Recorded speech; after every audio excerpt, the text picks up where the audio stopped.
Chapter 37. Unknown. "How is it going over there? Have you found her yet?" Rhodey's voice sliced through the phone the moment I answered the call. "I have seen her, Alpha. She's at the event, just as you predicted." "Good. How is she doing? Does she look pregnant?" "She is doing fine, and yes, she is pregnant. I can see her baby bump." While we were talking, I saw a man, an Alpha, approach Luna Elissa, his hands wrapped around her waist as he placed a kiss on her lips while she wrapped her hands around him. "Alpha, we have some issues," I notified him. "Let me in on it. What's wrong?" "Luna is being kissed by a man I know nothing about, but by the smell of his pheromone he is an alpha wolf," I said, giving him the best description I could, and I could hear him scattering things and the sound of things clashing on the ground, and he roared out in anger. "Find out who the fuck the Alpha is, and send me the description of him, and why he is kissing my mate. Once you find the important information, report to me immediately," he said through his clenched teeth before ending the call. I had to get myself into the party ground, but I wasn't having an invitation card, and without it, there was no way the bouncers would allow me in. What am I going to do? I asked myself, and then I noticed a guy walking out through the side door to take a smoke. He was wearing the same suit as those serving drinks. This is my only chance. If I want to enter the party and get the answers I needed and report back to Alpha Roie.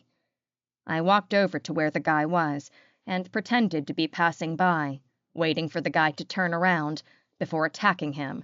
And when he was done smoking, he was about to head inside when I gripped his neck tightly. He was pretty tough and strong, but he was no match for a gamma wolf like me. I gripped tightly to his neck until he was dead. Then I dragged his body to the dumpster behind the building and quickly stripped him naked and put on his clothes, making sure I wasn't seen before entering the place. I masked myself so that I wouldn't be perceived by another wolf or the Alpha or Luna Elissa. I picked up a tray with glasses filled with champagne and walked towards the direction of Luna Elissa because I saw their hands were empty. With a smile on my face, I served the drinks to them. Then I heard someone mention Alpha Maverick, and I froze. Oh no. If this is the Alpha Maverick I have heard of, then this is not going to be easy. I hastened my footsteps in serving the drinks before heading out to deliver the news to Alpha Roie.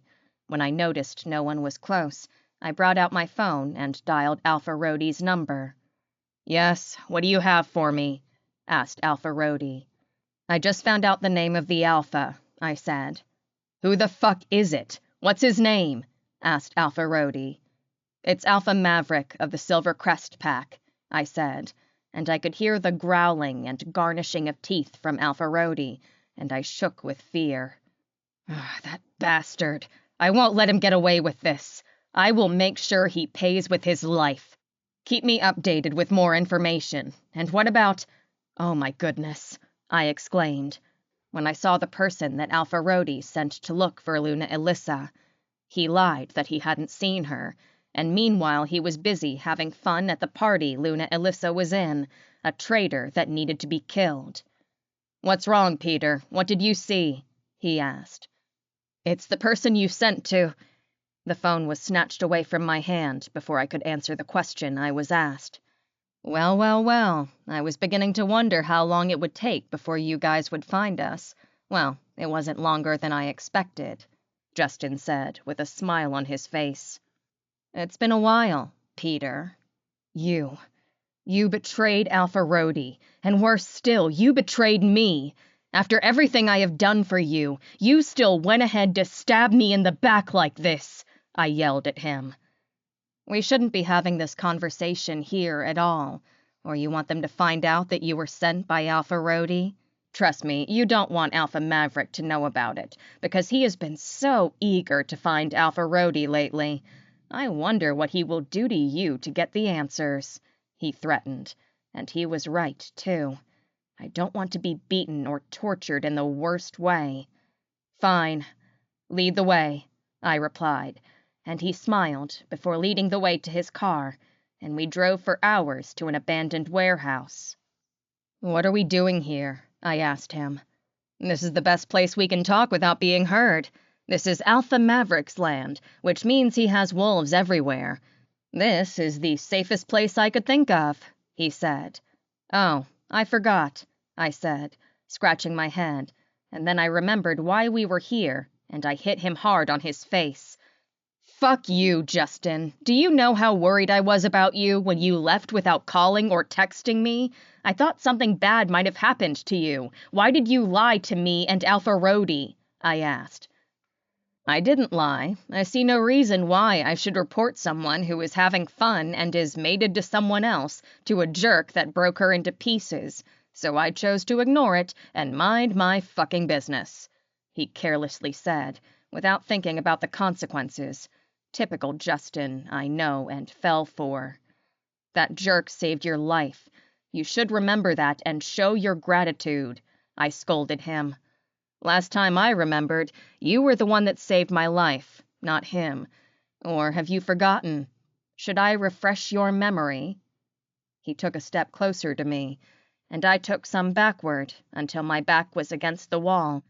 Then he leaned closer to me and tilted his head before placing a kiss on my lips, which got deeper with our tongues fighting for dominance, and then he broke the kiss, which resulted in a grunt from me.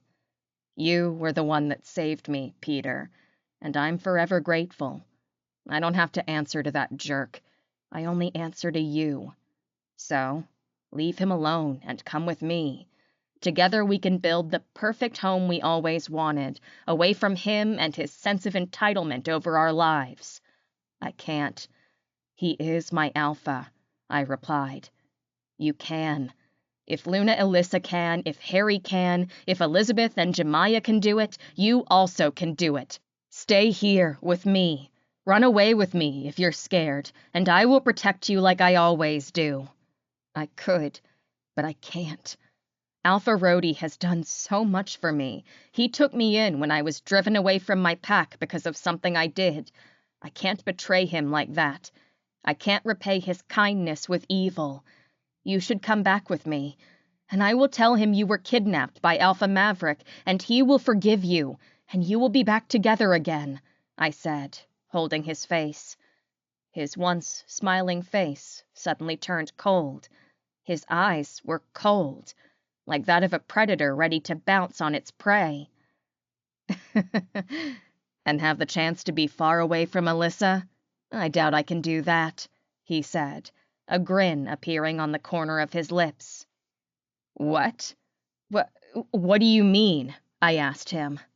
"I would have loved to go on this crazy journey with you, but I have everything I ever wanted here, and I will agree to settle with you here. Maybe with you beside me I can forget about her completely," Justin said, taking a few steps away from me. "I don't get it, Justin. Are you in love with Elissa?" I asked him, puzzled at what he just said, and he bobbed his head. "You are crazy. The last time I checked, you were with me. You were mine. What changed? How can you betray me?" I asked, my eyes getting wet. "You brought me back to life. The least I could do for you was be there for you. I was not gay before everything, but I had to turn one just to reciprocate your love. And I'm willing to continue. If you can abandon him and be mine, both of us can live here for eternity. My cousin Rosalind would be happy to meet you and welcome you," he said, but I shook my head. No more will I hear anything from him. All he is saying right now are all lies. I loved him and trusted him. Years ago, when I saw him in a car crash, when he was running away from his cousin and family, he was close to death. His ribs were broken, and the broken bones were piercing into his heart. I felt pity for him, and begged Alpha Roie to allow me to change him into one of us. He was reluctant at first, but due to much cajoling, he finally gave in, and I had to convert him into a werewolf. I took care of him, fed him, gave him a home he could live in, until he was able to control his wolf, and all I could get in return is this betrayal from him? I clenched my chest, The pain of heartbreak is unbearable. I thought I could find solace in him and make him my mate, but all was a dream to me. I hate you, Justin, and I cursed the day I saved your miserable, disgusting life. You will regret this. You will be hearing from Alpha Roie soon. He laughed. Do you think I would let you out of here alive? I gave you an option, and I will give you one last chance. Be with me and live forever, or reject me, and goddess knows what might happen to you, he threatened. I will never be with someone like you that plays with a heart like it means nothing. I hate you, Justin. I fucking hate you, I yelled at him, more tears dripping down my eyes. Too bad. I gave you a chance to live, he smiled as he walked closer to me. No, stay away from me. Leave me the fuck alone, I screamed, but it was too late for me, as he was right in front of me, his claws in my chest. Justin Clarson. I watched as his body fell with a thud to the ground. His heart was in my hand. Too bad. I wanted him to live, but he chose him over me, the one he claimed he loved. I always had a feeling he might be screwing Roie, but I had to keep it to myself, trying my best to believe that I was wrong. Thanks for giving me a chance to live. I appreciated his lifeless body, dropping his heart on his body, and cleaning my blood-stained hand on his clothes.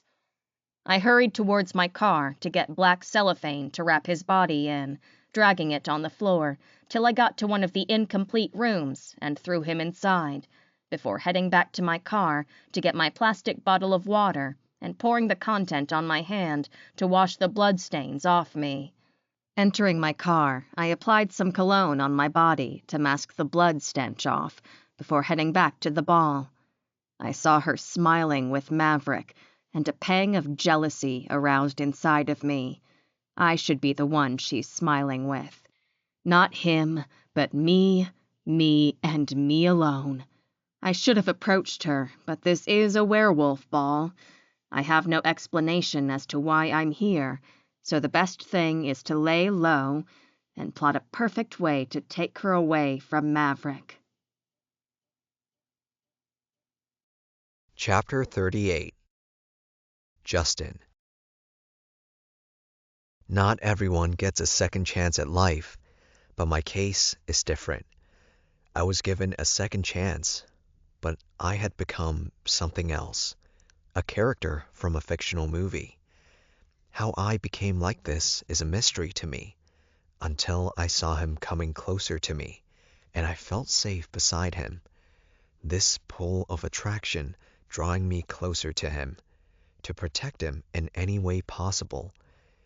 Everything seemed like a dream to me, a dream I hope one day I will wake up from. I remember driving out of the house when my cousin Rosaline got me angry. We yelled at each other to the extent of almost fighting. All I wanted was for her to lend me some money to escape my parents' wrath. They wanted me to keep trying to become a college student and have the best of life. I had deliberately failed my exams 6 times, hoping they would give up on me and the idea of going to college. But instead, they kept pressuring me to try harder so that one day I would be able to get in. All I wanted was to own a shop like Rosaline. Then I can have so many things to sell inside, especially my favorite Korean cup noodles. Then learn how to sing and dance. I always had a passion for it, but nobody wanted to listen to my dream. And there I was, standing in front of Rosaline, who wanted me to return to my parents and apologize to them and promise to be the best child. They don't care about me or what I wanted. They were after their selfish desires, to use me to become what they could never be. I stormed out of her house, ignoring her calls, and walked straight to my car. I drove at full speed after turning on the car stereo. I was so furious while driving that it didn't occur to me that I didn't have a place to stay. The direction I was heading was close to a friend's place I haven't spoken to in months. I had no choice but to call him. I was bringing out my phone from my pocket as I decided to message him, and then it happened too fast. A truck was right in front of me, its light reflecting in my eyes, and the blaring sound of the truck deafening my ears, and with a loud sound, my car came crashing right into the truck. I was breathing my last, my eyes nearly blinded with my blood. Am I going to die like this without achieving my dreams? If I wasn't being stubborn and left in anger, I wouldn't have been in this mess, I said to myself. My vision was becoming blurry, and just at the point of giving up and accepting my fate, I saw the figure of a human standing in front of me. Though he was talking, I couldn't hear anything. The only thing I could hear was the ringing sound in my head, like that of a fire alarm. Slowly, I accepted the darkness that welcomed me. I woke up to the feeling of someone's touch on my forehead and jolted up in shock to see a stranger in my room, and I almost yelled when my lips were sealed with that of the stranger. I know you're going to yell, but calm down. You don't need to scream. You will hurt yourself and reopen your wounds that are gradually healing, he said. Who are you, and what are you doing in my room? I asked him, and he chuckled. Look again, mister. This isn't your room, but mine. Don't you remember what happened earlier? You were in an accident, he said, and like it was programmed, the images of the accident started flashing through my mind, and I remembered my broken ribs, the pain I was feeling, and I was not able to feel my legs.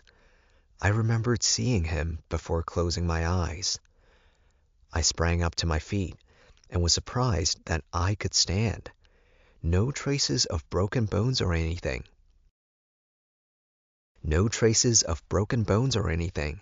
And I couldn't see any cuts on my body. I ran to the mirror, expecting to see some bandages wrapped around my head, and maybe some wound cuts on my face, but I saw none. I screamed. What's happening to me? I stammered, and he remained calm, looking at me. He took a step closer to me, and I took one back. I had no choice but to do it. You were going to die, and that was my only chance of saving you, he finally said. What do you mean by that? I asked. Have you heard of the story or folk tales you human used to say about werewolves? He asked. Yes, that werewolves are a myth. And besides, why are you saying you humans like you're not one of us? I asked.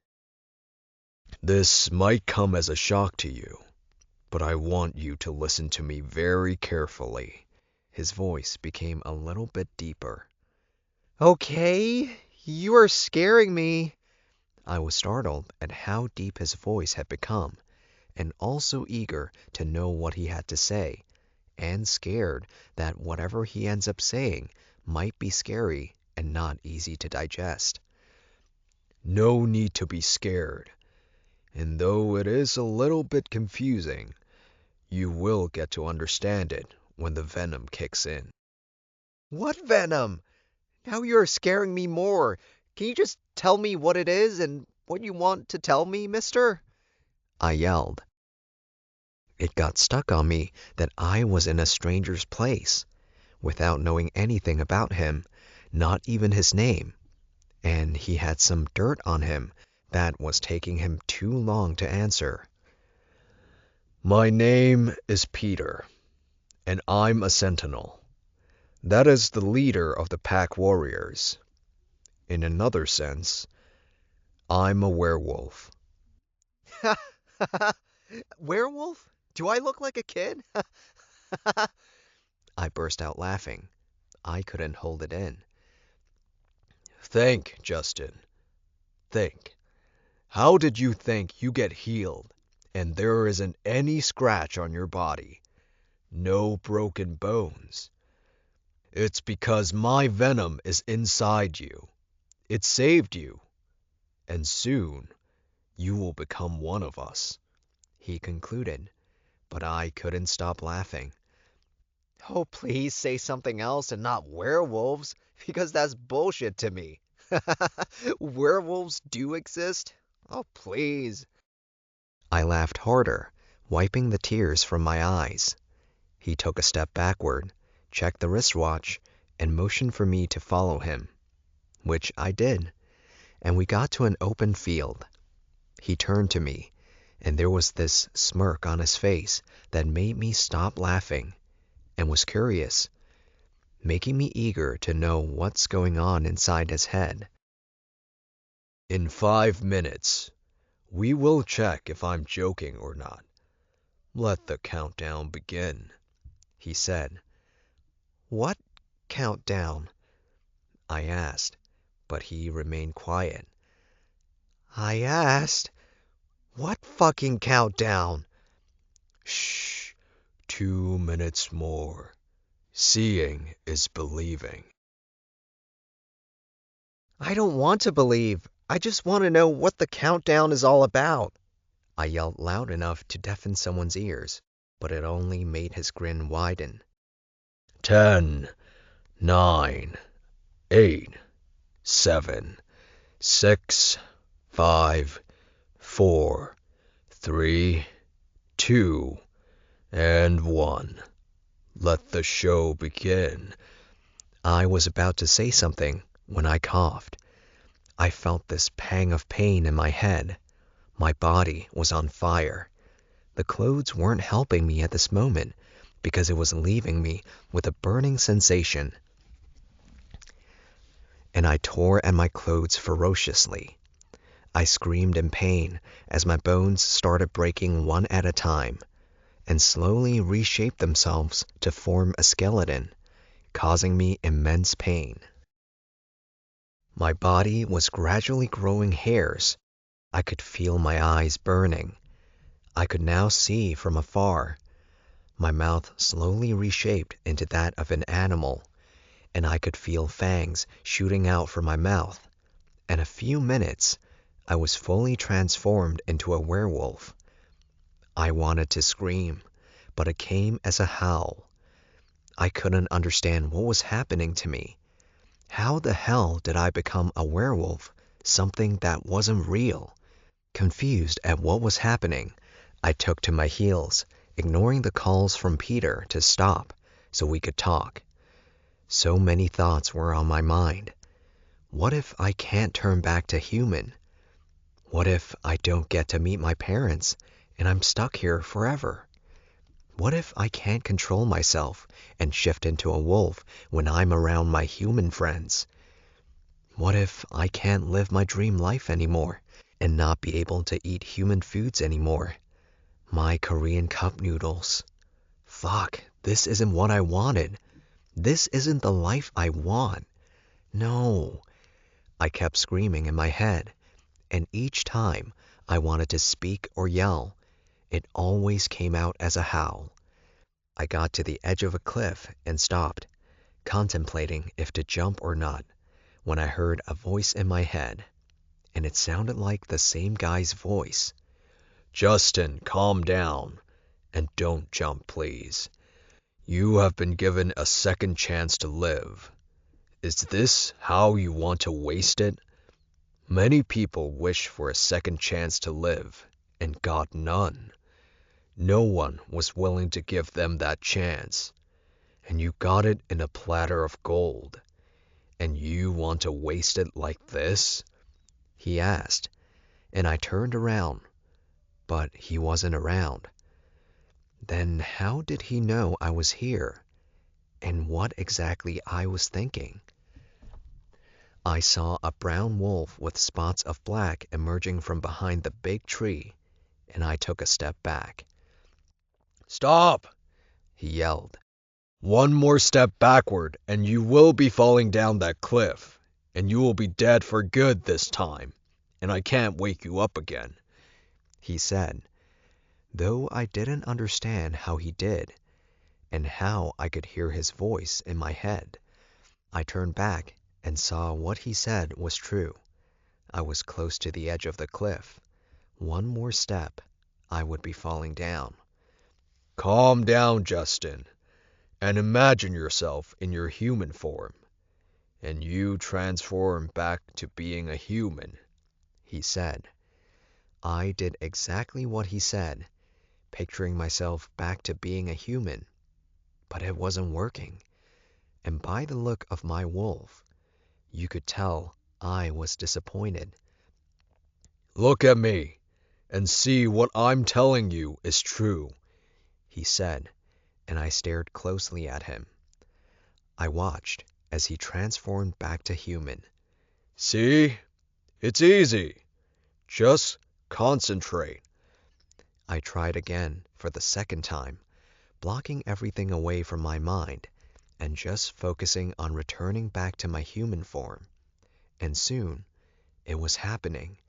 My bones once again were taking the shape of a human skeleton, and then slowly, my skin began covering the bones. It wasn't as painful as turning into a wolf. When I was completely in my human form, I launched at Peter, punching him hard. I thought he said he is a warrior.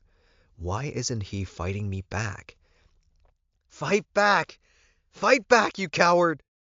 I yelled at him, but he kept quiet, not saying a thing. "You ruined my life. You ruined everything about me. I would have preferred it if I was dead than turning into a monster. How do I control myself? Tell me, how do I live a quiet life without having people trying to kill me?" I asked him as tears dropped down my eyes. "You don't have to be scared. I will train you and make sure nothing happens to you. Mark my word.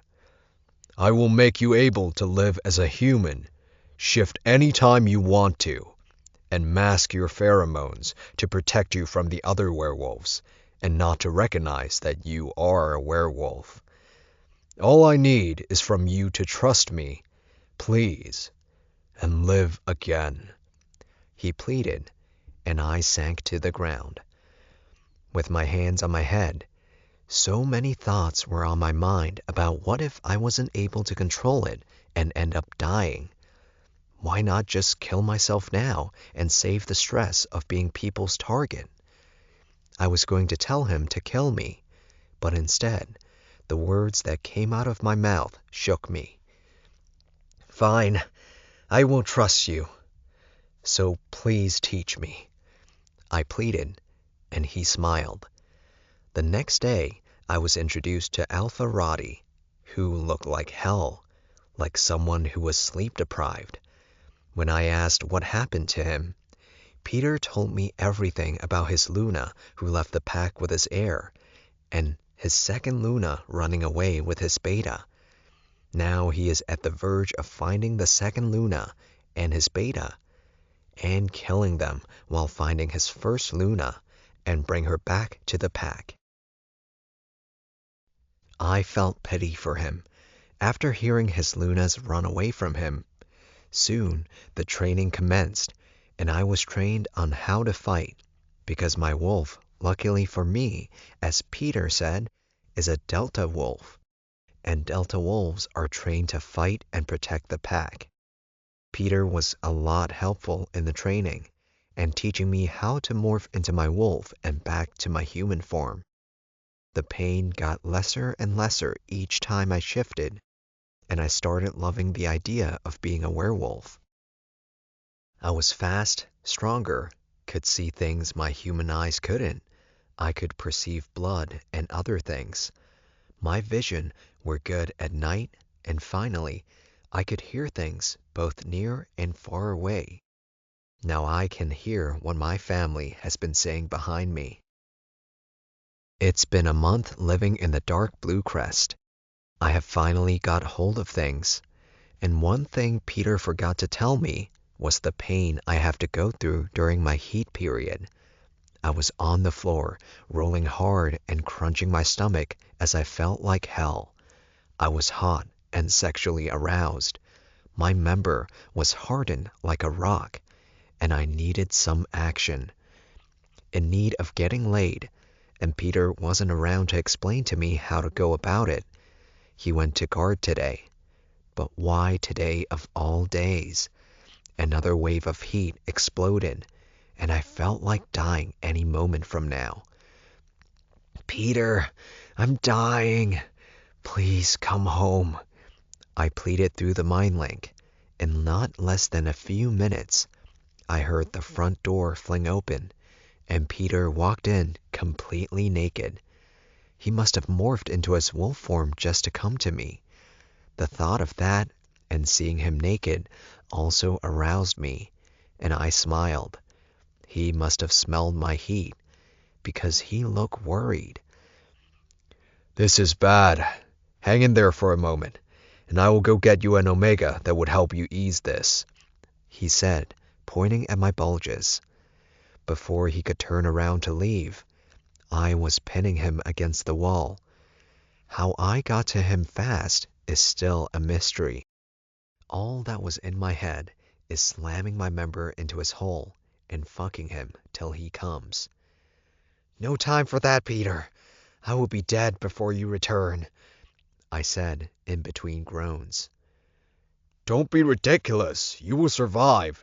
Just let go of me while I go get you someone, he said, struggling to break free. Are you sure about that? I asked, my lips a few inches away from him. What? He asked, a little puzzled. Are you sure you want to call someone for me? I have been watching you for days, and I have noticed the way you look at me like some delicious snack, and the way you lick your lips and stuff when you see my shirtless body. I know you want me, and right now, I want you. Do you want to give this opportunity to strangers, or you want to? Before I could complete my statement, his lips were slamming into mine, blocking me from saying anything further. I lifted him up from the ground and placed him on the bed without breaking the kiss, while Peter tore at my top and the boxer I was putting on. No need for a condom, since a sentinel can't get pregnant. Taking a loop he gave to me, I poured some on my member, and with my 2 fingers covered with lube, I placed it inside his hole, preparing him for what to come. Slowly, I eased my member into his butthole, and he moaned, thrusting in and out of him in a fast pace. We were both a moaning mess as I kept thrusting, until we were both at peak, and I sprunted my seeds into him, and we did it again for 3 days till the heat was over. I wouldn't call this love or anything, but I was drawn to him, and according to a friend I met on the pack Skylar, he said it normally happens when a werewolf changes a human, and the human is drawn to the person who changed them and wouldn't want to stay a few minutes away from the person. And that was what was happening to me. I couldn't wait till Peter was home, and sometimes I would go search for him, and we might end up having sex or just cuddling. Everything changed when I was summoned to the Alpha's office with Peter beside me. You sent for us, Alpha? Asked Peter the moment we stood before him. He raised his head from what he was doing and looked from Peter to me before closing the book and handing the file to me. I have a mission for you, Justin. I need you to find a certain someone. You told me your life belongs to me for saving your life. Now I need you to help me track her down and report to me when you have found her. Alpha Roddy said while showing me a picture of a female. Who is she? I asked, curious about the beautiful girl in the picture. She caught my attention, and I was drawn to her. That was how I got the job to find her. And that's how I was stuck here with my cousin after the ball, and after killing the one who gave me a second chance to live, sipping alcohol mixed with wolfsbane while staring at her picture. I told you she was taken. Why still look at her pictures? I have a lot of females who can satisfy you, but nah, she is taken and happy, Rosaline said, wrapping her hands around my neck. I turned to look at her and fumble her hair. I know, but I will try my best to get her for myself. None of your friends attract me. Elissa is a special breed, and that draws me closer to her. She is different from every girl I have met, I explained, rubbing my hands together. She will come to me. Get your head out of that imagination and start facing the future. I'm off to work. Tell me your spec, and I will arrange a date for you. She placed a kiss on my cheek before heading out, and then called me. There is breakfast. Make sure you eat. And no, wasting my food, and call home soon. It's been months, and they are worried. She finally stormed out, and I was left at home alone to think of my next step. I brought out my phone to text my parents that I was back, and I was living with Rosaline, that they shouldn't be worried.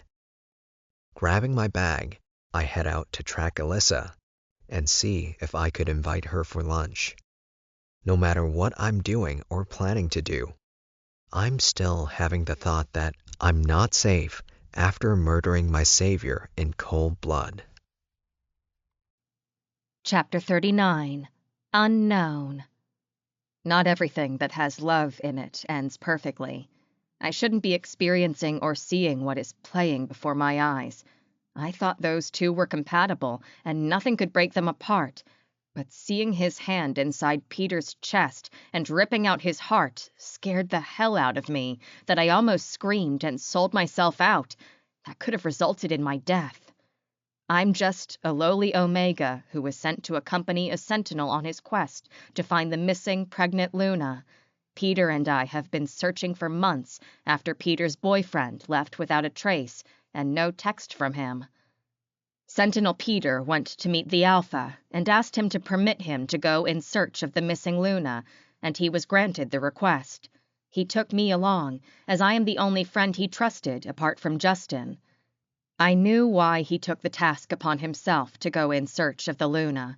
I knew he was in search of his boyfriend, that everything was not really about the Luna. He hasn't been himself when he didn't hear from his boyfriend for months. He has refused to touch his meals. He was sloppy at his job and got hurt so many times during training.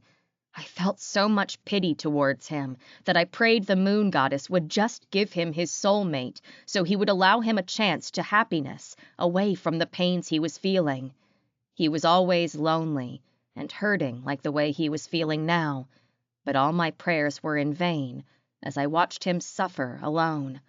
I felt my heart crumbling for him, and I couldn't do anything other than observe him and help him by lending my shoulders for him to cry on. The leader of the pack warriors was a weakling when it came to love. I felt the excitement in his eyes when he was granted his wish to look for the Luna. Knowing fully well that the Luna was the least of his problems, I watched as he slowly walked up to me with a glimpse of hope in his eyes. Scott, I'm going to find him. I had to lie to the Alpha to grant me permission to look for her, but I need this opportunity to look for him. I'm scared he might be hurt somewhere and needs me. I can't go on this quest alone. Please, come along with me, he pleaded.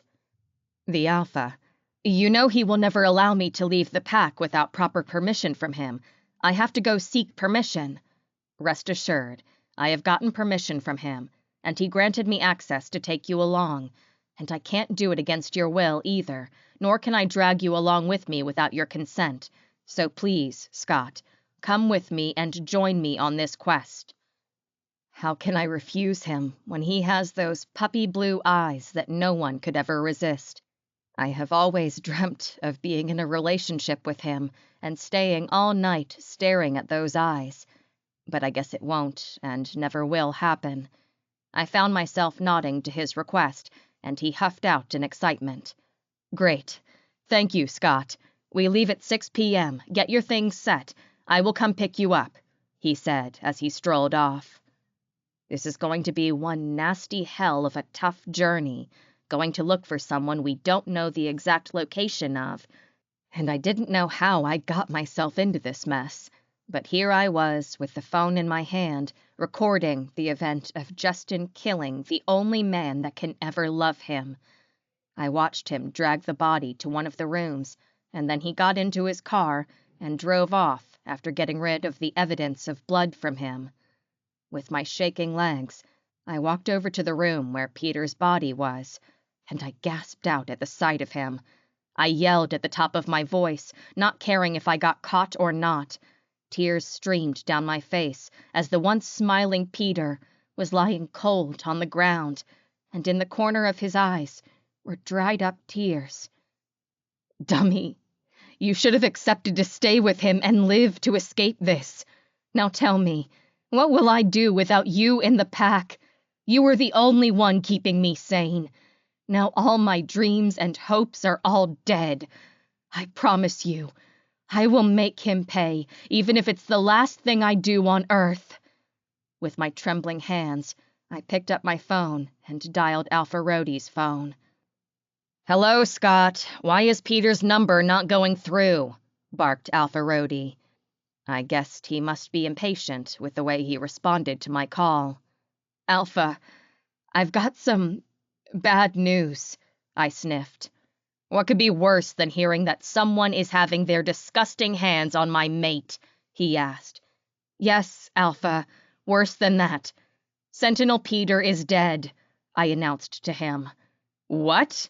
He yelled. What happened to him? How did he die? He asked.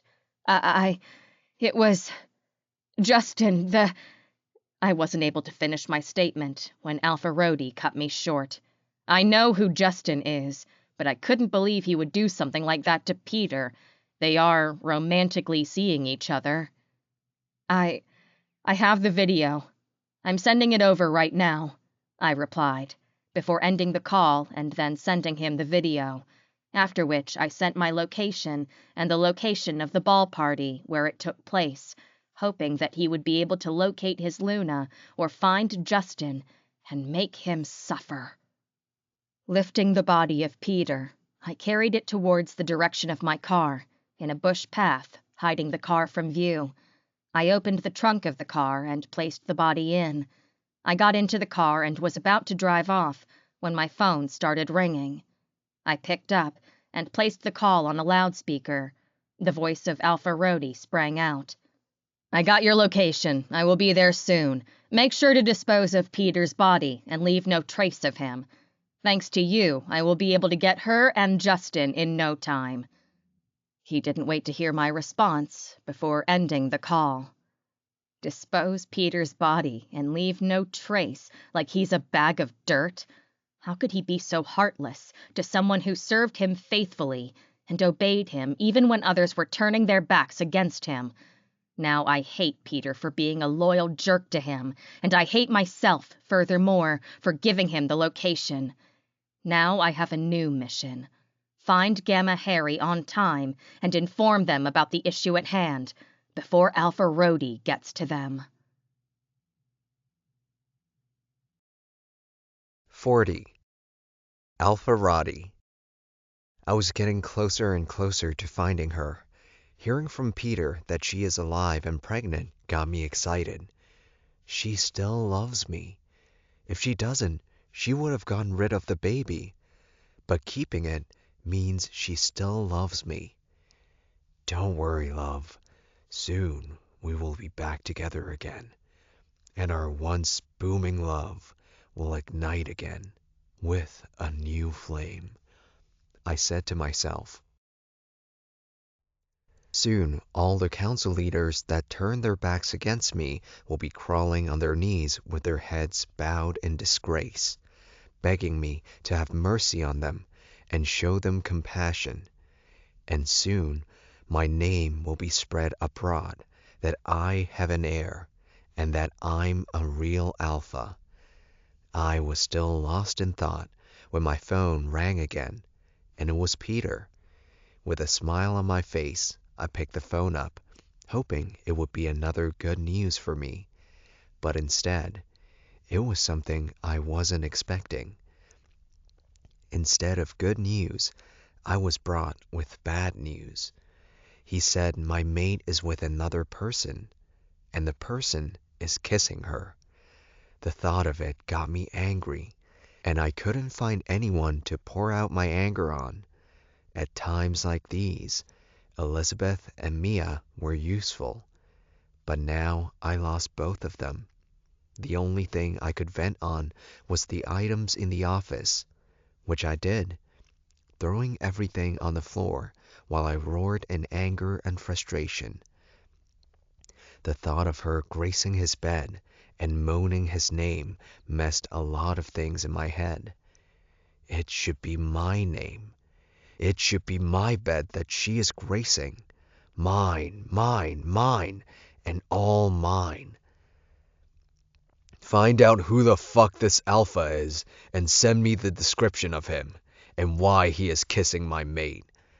Once you find out the important information and report to me immediately, I ordered before ending the call. I'm going to fuck the bastard that dares lay his filthy hands on my precious property. I'm going to start with his fingers, and then his tongue, and lastly, his member. I will make sure he never touches, kisses, or fuck anybody ever again. He messed with the wrong alpha, and I will make sure he pays for it with his life. I paced to and fro my office, waiting for more information from Peter. Out of everyone I sent to look for Elissa, he was the only one that became fruitful, and when he gets back, I will make him my beta and my right-hand man. I counted my steps, and then the ceilings, and watched as the fan rotated, while eagerly waiting for him to call back. Soon my phone started ringing, and I ran to pick it up, calming myself down. I picked the call. "Yes, what do you have for me?" I asked the caller. "I just found out the name of the alpha. It's Alpha Maverick of the Silver Crest pack," he whispered, and I growled in anger, my claws drawing a line on the table, while I gnashed my teeth in anger. Why must it be him of all alphas? He just laid his deathbed. I needed to know more. I wanted him to find out her schedule, what she does, and what days she leaves the pack. Because I know Elissa. She can never be comfortable being trapped in the pack all day. She must always leave the pack. I was about to say it, but instead, I was ranting about how I would make Maverick pay with his dear life to Peter. Peter shouldn't be the one I should be warning or telling those sorts of things. I was about to ask about Justin and the rest of the trackers I sent out when he startled me. His tone of voice was filled with shock and surprise, like he has something amazing or something surprising. "What's wrong, Peter? What did you see?" I asked him. I hoped deep down that they weren't doing more than kissing, because I would definitely smash that bastard's head against the wall and bore holes in them. "It's the person you sent to..." That was the last thing I heard before the call was disconnected. I tried reaching out to him again, but his line wasn't connecting. Is it the battery? Or did the phone fall from his hand and had a blank screen that he couldn't get back to me? I asked myself. I called several more times, but his number wasn't connecting, and that was getting me worried. I was eager to know what he wanted to tell me about the person. Whatever happened there, It was definitely the wrong time for his phone to go off. Who could be the person he was referring to? I was becoming impatient and wanted to know more. But since he had given me the name of whom I needed most and where Elissa is, I was okay. That's all that matters most. Mind linking my sentinels and gammas to get prepared that we are leaving in 15 minutes. I ordered an Omega to get my things in my bag while I dressed up in black pants and a white shirt before heading out towards the PAX parking lot. When I got there, they were waiting for me, 20 in numbers. I needed them in case I have to encounter any nasty fights with Maverick.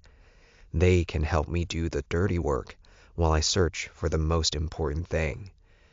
We were on our way when my phone started ringing again.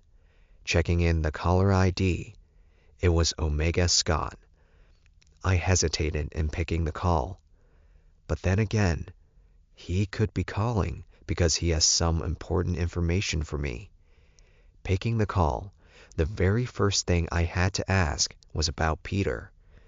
But I was greeted with bad news of Peter's death. And when the name of the killer was mentioned, it fueled my anger more.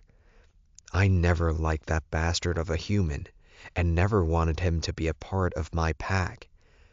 But because of Peter's loyalty to me, I agreed to allow Peter to change him and have his share of fun. But I guess fun led him to his untimely death.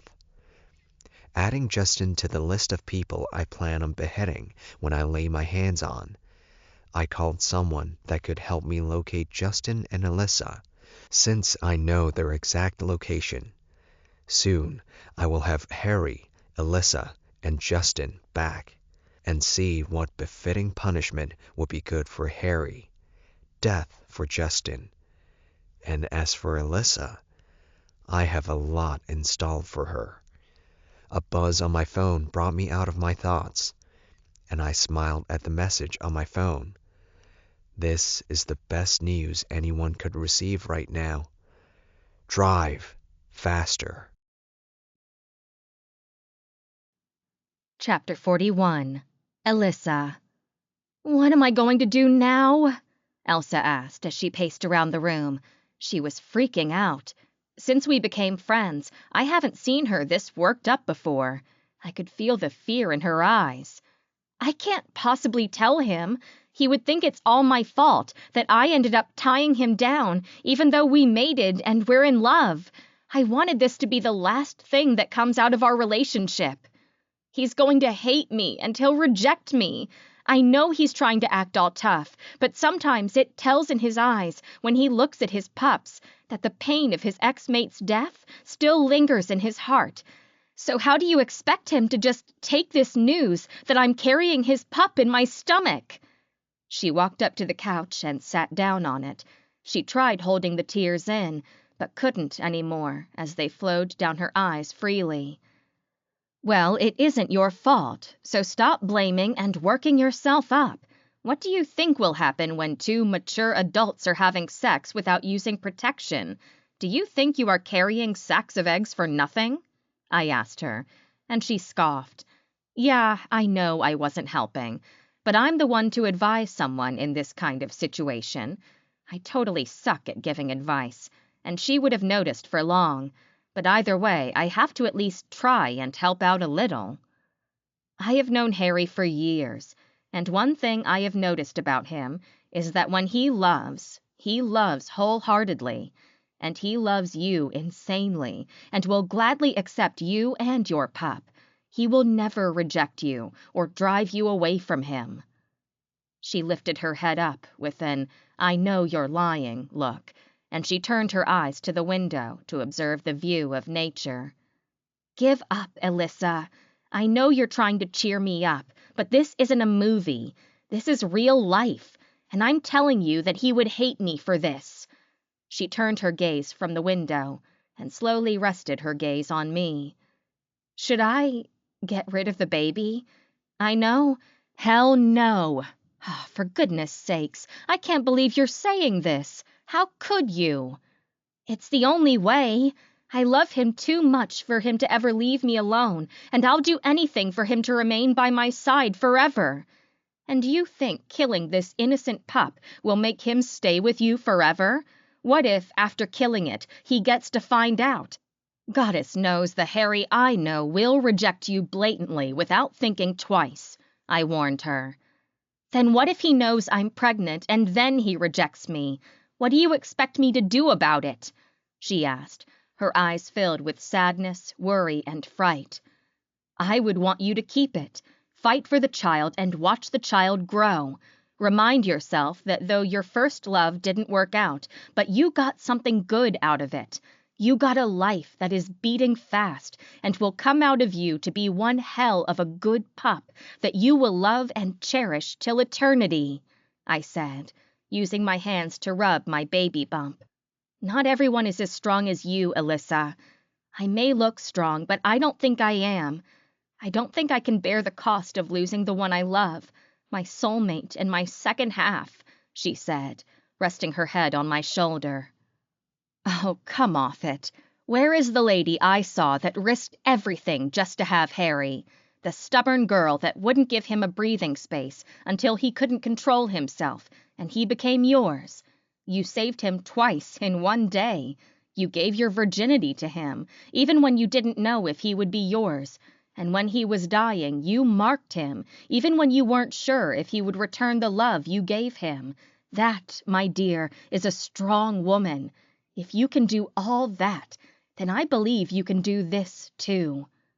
I couldn't help my itching hands, and I slowly lifted them up to smooth her hair.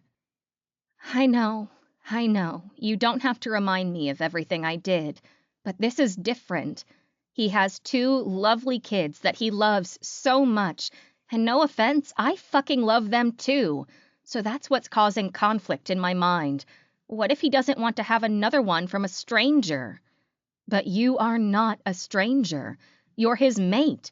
Both of you have marked each other, and him still keeping you close means you are important to him, I said, but she shook her head. What if I'm good for just one thing? Helping him out when he's in heat. Look, he hasn't talked about our future, if he wants more pups, or if he wants us to live together. I don't even know where I stand in his life right now. I'm confused and scared, Lissa. Advise me on what to do. I'm confused, really confused, she said, her eyes filled with tears as her puppy eyes stared deep into mine. At this point, I was completely confused. Every piece of advice I gave was completely wiped out by her answers. The only one that would give me the best advice on how to help her was Rosalind. She had been great in helping me with advice, and every piece of advice she gave to me was always helpful to me. At this point, Elsa, I really don't know what to say, but I have someone that is very good at helping. Get dressed. Let's go meet her. I guess she will give you the answer you need, I replied, and she raised her eyebrows at me. And who might that be? She asked. My boss. She's good, and I guess she's got the remedy for you. With a slight nod from her, we both walked to my car, and I drove out. I was glad it wasn't late, and I knew Rosalind would be pissed at me for leaving my house when she instructed me to rest for a day. Elissa, I hate it when you don't listen to me, Rosalind nagged. Yeah, I know, but listen to me first. There's a reason I'm here. I walked up to her, trying to calm her down from further nagging. What could be more urgent than your rest? You are off today, and you need the rest. I know, but I brought someone here that needs your help, and I have tried my best, but she wouldn't give an ear to my advice. So you are my only solution here, I said, pushing Elsa forward. This is Elsa Hardy. She is my best friend's girlfriend, and she is pregnant. Elissa! Elsa yelled. That is the reason we're here, isn't it? So, Rosalind, she is going to tell you her issues while I watch over the store for you. Don't worry, I won't stress myself and I won't lift heavy loads, I assured Rosalind, so she'd allow me. Justin will be here any moment. From now on, I asked him over to help me with the heavy loads. Your duty is to attend to the customers and nothing more. Is that clear? No stressing yourself, and no—" Just then, we heard the front door open before she could complete her statement. "Gotta run, Rose. I got my first customer to attend to." With a smile on my face, I left them and stopped at the door. "Enjoy your conversation. And Elsa, I hope you take her advice and tell Harry about the child." With that, I was out to attend to the customer when I bumped into someone. "I see you are excited today, Elissa. A penny for your happiness?" Justin asked, and I smiled. "Nothing much. I'm glad to be working. I hate being idle," I replied. "Huh, I see. I didn't know you would stop by. Rosalind told me you were off duty today. If I had known you would be coming, I would have come earlier," he said, and I stopped and turned to him. "Why?" I asked him. "I missed you," he voiced out, and I scoffed. "What? Is it wrong for me to say I missed you?" "No, it's not. Thank you. I hope you have been okay and good?" I asked him. "Yeah, I've been good. Elissa, can I ask you for something? And please, don't say no to me." "Depending on what you want to ask, I can't entirely give you a yes until I get the question," I replied, jotting down some things in a book that Rosalind left unfinished. "Go out with me on a date?" he asked, and my mouth flew open. "Hear me out, Elissa. It's just as friends, nothing special. I just want to get to know you more, and—" "No. My answer is no, Justin, so don't push it," I said, without looking from the book I was working on. Then I felt his hand slamming the book closed. "It's not bad. Just a harmless date of two friends getting to know each other." "Don't push it, Justin. You are beginning to get on my nerves. Can you hand the book over?" I asked with a fake smile on my face. "Why? Why don't you want to have a date with me? I thought we were friends. Friends go on hangouts and other stuff. Why is your case different?" he asked. "Friends go on hangouts when they feel like it, and I don't. So why not beat it?" I couldn't understand what was in the deal about the date or hanging out. Besides, his attitude was weird, and I was perceiving something from him, like his pheromones were that of a gamma wolf. But that's not possible. He's a human. So why was his pheromone different from humans? He was about to say something when Rosalind walked in. "What's going on?" Rosalind asked when she saw the tension between us. "Talk to your cousin," I said, and stormed out of the building. I was not angry about what he said. All I was concerned about was about the pheromones he was emitting, and I needed to look into it with the help of Harry and Maverick. A human can't have the pheromone of werewolves. Either he was bitten or something happened to him. And how is it possible that I couldn't perceive him all this while till now? Something isn't adding up right. How could he hide it so well? It's only wolves that are highly trained that can hide their pheromones. And Justin did it very well. Or is it my pregnancy hormones that were playing a fast run on me? Or am I having the right smell? Either way, I have to find out what happened to him. And if he was a human like Rosalind, then something must have happened to me. I have to dig in now, or it might be too late. My head was crowded, and I had Justin's thoughts filled in my head, and I had totally forgotten about where I was, when all of a sudden, I bumped into someone. I was about to fall to the ground when I felt a strong pair of hands around my waist, and then he gently lifted me up. I was about to thank the person when I froze. "Hello, precious. It's good to finally see you." 42. Justin. This isn't what I had in mind when I planned to see her. I was seriously thinking about a perfect place to see her, but fate was on my side when I saw her at the store. I was glad, but instead of approaching her nicely, I ended up ruining everything. There was no way on this earth she would agree to go out on a date with me. "Justin, what have you done? What did you do to her that got her pissed?" Rosaline said, obstructing my view. "I'm sorry, Rose, but I can't talk now. I have to get to her," I replied, running as fast as my legs could carry me. I ignored the call of my cousin. I hated myself for not only scaring her, but also exposing myself to her. I allowed my anger to take the better part of me, thereby revealing myself to her that I was a werewolf. I just hoped that she didn't notice, but I have to be sure. And another thing was to keep her safe for myself and against a certain someone which I didn't want her to come across. My encounter wasn't pleasant today. I ran into him, and he almost choked me to death. The only way I was able to escape his wrath was because I had promised to give Elissa's location to him. There was no better way of bringing her to safety than taking her with me and eloping with her forever. I ran very fast, following her pheromones, as I reminisced on what happened earlier today. I left my friend's place and was blocked by 3 sentinel werewolves who ordered me I had to follow them or risk dying. I had no choice but to follow them.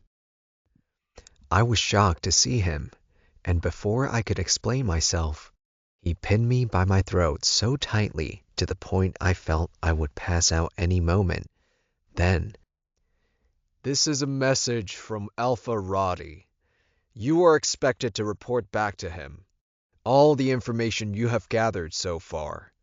Failure to do so, you shall face the consequences of his wrath," he said before throwing me hard on the ground. "This was a slight warning. Next might be the worst. I will be seeing you around, Justin." With that, he was out, and before I could say anything further, and the next day, I had a plan to help Rosaline and then pressure her to talk with Elissa. But I was glad when I saw her, and I ruined it. I finally caught up with her, but stopped at my tracks when I saw he was with her. How did he find her? I didn't give him her location. How come he is here? Everything I was trying to avoid came crashing at my face. I didn't wait any further. I took to my heels. If I'm found anywhere around her, I would be killed for betraying them. And dying wasn't on the list of things I'm planning to do. "Rosaline, I will go home first, and I will be going to see my parents tomorrow. I have something to say to them," I said. "Home? Your parents? Why so suddenly? What happened between you and Elissa? Is that why you are running away? What happened, Justin?" Rosaline said. She simply bombarded me with any questions. "Nothing happened. Is it wrong to go home? You always urge me to go home and see them, and now I have divided too. Is it a bad option or thing for me to do? Elissa and I just had a misunderstanding. Nothing happened between us. See you later at home, lovely cousin." After saying my farewell, I ran home and quickly brought down my luggage and arranged my clothes in them, when I heard a knock on the door. "Who is that?" I asked. "Your neighbor. Rosaline gave me something, and I'm here to return it," I heard the voice. "Okay, give me a minute." I walked towards the door to collect whatever it was the neighbor brought for me. When I got to the door and opened it immediately, I felt someone's hand deep into my chest. "Give me one good reason why I shouldn't rip your heart out," came the voice that now sounded familiar to me. Opening my eyes slowly, it was so difficult to absorb the pain, but no matter how I tried healing, as long as his hand was deep inside me, I couldn't heal, and the pain was unbearable. With my eyes finally open, I was staring deep into the eyes of the one I thought I would never see ever again.